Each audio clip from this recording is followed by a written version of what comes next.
He's the Muslim apologist that keeps on apologizing, keeps on pumping out the same bullshit, straw men, over and over again in response to the tornado of Muslim violence that surrounds us and chases us down week after week, day after day.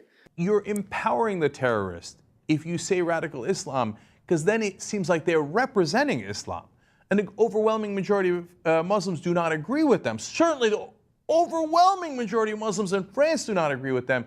And so don't give them what they want, which is to pretend that they represent the whole religion and 1.6 billion people. Each and every time there's another Muslim attack, he comes out and does his sarcastic spiel about, oh, here we go, it's a Muslim, it's always the Muslim. Oh, look at those guys, a Muslim, get scared and let's go attack them. And then next week he does it again. Oh, here it is again, Muslim. Oh, look at those guys, a Muslim. It is always the Muslims, Jenk. It is. And then he comes out, he goes into his 1.6 billion. How many times is he going to say 1.6 billion? Right? You know who those people are? They're Muslims. All Muslims, if you're still a Muslim, you believe in Allah, which, by the way, just means God in Arabic. That's all, right? So that's 1.6 billion people. You're taking a small group of people and saying, that's it, 1.6 billion people. And dude, Malaysia's got nothing to do with those beheadings happening in Syria with 1.6 billion people. Right, so this video, he's basically trying to surgically remove the blame from Islam, almost like that game Operation. I don't know how many of you are old enough to remember the game Operation, but it was basically, you had this cartoon dead body, or not dead actually, it was in a hospital, and you're trying to remove body parts for some medical benefit. You're going in with these little metal tweezers, and you're trying to remove these parts, but if the metal touches, there's metal actually on the guy. And if the metal touches the metal on the board, then boom, the nose goes red and you've lost.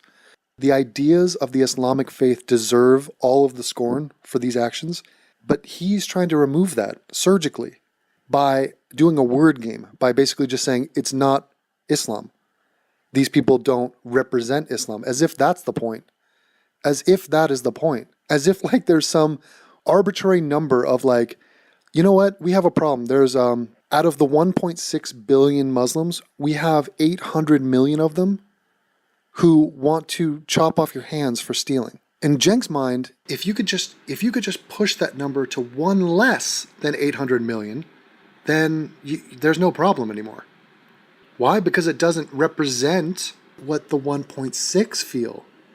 So yes, you can disregard the 799,900,099 people who want to chop off your arms. They no longer matter. Because the majority of Muslims don't believe that. It's the most ridiculous argument. Anyway, back to my point. He's saying that it's not Islam, it's fundamentalism. It's radicalism, it's extremism. He thinks he's done something there with his noise, his white noise. He thinks he's taken us from point A to point B. So Al-Qaeda, the Taliban, Boko Haram, ISIS, some terrorist group kill X number of people in a horrific way. They blow up, like the other day, there was 2 10-year-old girls in Nigeria that Boko Haram sent out into a crowd, exploded them, they killed a bunch of people.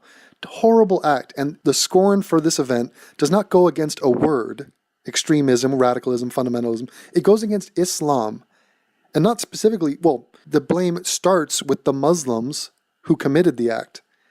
And then instantly after that, it's the reason the Muslims did that act, which is Islam, which is the doctrines and the teachings of a pedophile warlord. Now he wants to just do a little abracadabra. If we just don't mention that it's Muslim or Islamic, or just try to discredit them or say that what they're doing is not representative of a random number that he loves to throw out, 1.6 billion, then it doesn't matter anymore. We can just throw in a Christian reference, drag the Christians under the bus, and just call it a day and say, hey, let's not get too specific here with our criticism, guys. My mom is making some doona tonight. My mom is making some homemade doona for us, and it's beautiful. It's a Turkish delight. So if it doesn't represent the majority, then it's not a problem. So great white sharks, they kill human beings. This is a problem. But wait a minute. Devin, slow your roll, homie. Check yourself, right? The majority of great white sharks don't kill humans. Therefore, this isn't a problem. Therefore, when the next shark attack that happens, don't call it a shark attack. Call it an unfortunate encounter with wildlife. And we should be against unfortunate wildlife encounters. And you also have to understand that that shark attack doesn't represent the vast majority of great white sharks. Or bring it to the Nazis. Why not? It's been 5 minutes. Let's talk about the Nazis. The Nazis were good people. My girlfriend is a German. I love Germany. I love Germans. And during the war, most Germans were just regular, good people.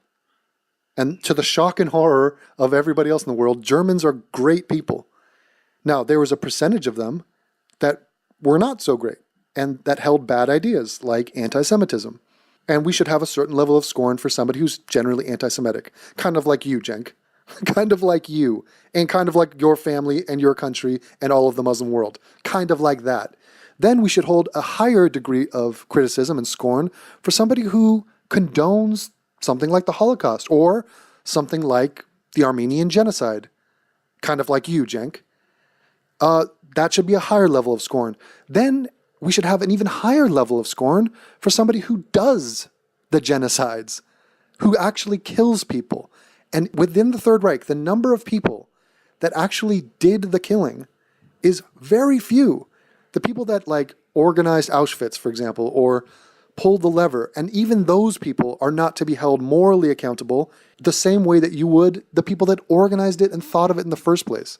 So the High Council who said, you know what we should do? Let's do this.